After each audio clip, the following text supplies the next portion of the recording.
महाराष्ट्र के उप मुख्यमंत्री अजित पवार आज बारामती का दौरा कर रहे थे।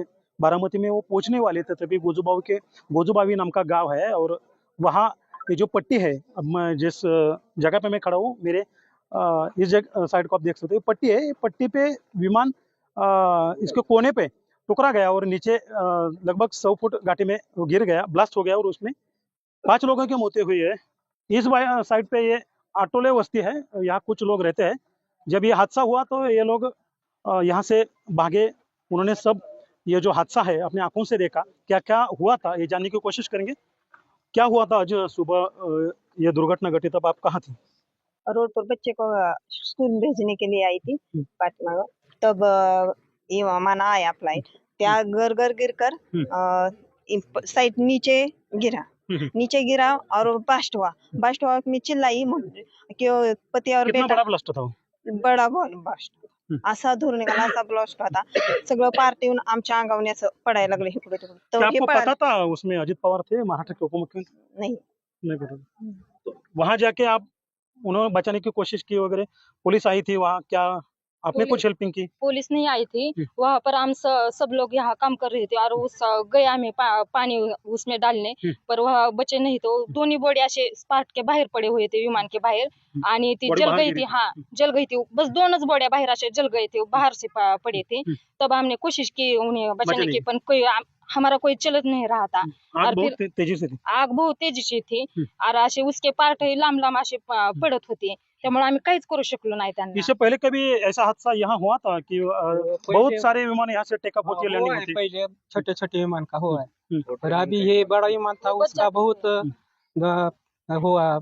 वो पत्थर से टकरा के गिरा नीचे और वो बहुत जाल निकला था वो भी।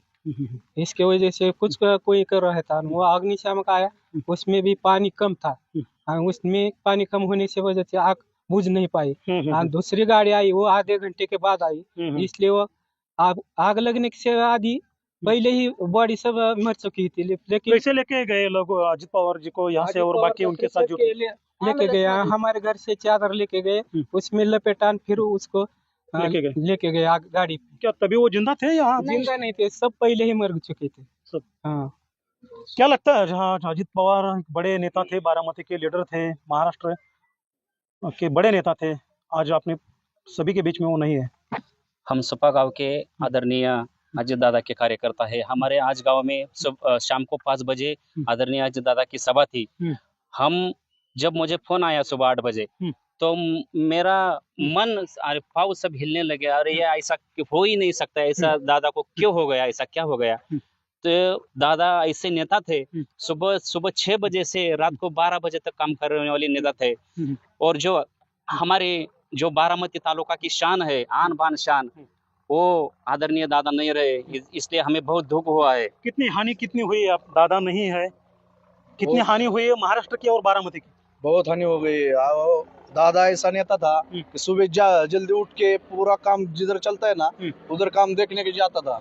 वो काम नहीं पटा था तो काम रिटर्न फिर से करना मांगता था। वो कॉन्ट्रैक्टदार को फिर से बोलता था काम फिर से रिटर्न करो, ऐसा काम नहीं चल रहा है ना, तो फिर से काम अच्छे से करो। ऐसा काम मुझे गंदा काम जैसा नेता फिर महाराष्ट्र में होगा? नहीं हो सकता है, कभी भी नहीं हो सकता। ये हमारा अभी मालेगांव का है ना, तो नगर पंचायत का इलेक्शन हुआ, उसमें हमारा भाई अभी नगर सेवक हुआ है, तो उससे बहुत उनसे मुलाकात हुई। और दादा ऐसे बोले कि हमारा भाई है, मेरा भाई है ना, वो खानदान है, तो उससे बोला कि ये आदमी अच्छा है, इसको जो भी मदद चाहिए, उनका जो पीए है उनको बोले कि उसको जो मदद चाहिए ना उनको दे दो। वो जी जब जो कोई भी रहेगा, गरीब रहेगा, कोई अच्छा रहेगा, उससे बहुत अच्छा काम है उनका। हमारे थोड़ा सा दुख हुआ है, बहुत दुख हुआ है मालेगांव से। ये मैं मालेगांव से बोल रहा हूँ। तो हम देख सकते हैं आज सुबह अजित पवार जी का इस एरोप्लेन की दुर्घटना से निधन हुआ है और ये सब बारामती की जनता है, इनको भी कितनी ठेस पहुंची है, कितना दुख हो रहा है, ये देखने को मिल रहा है। देवरा खंड, NDTV इंडिया, बारामती।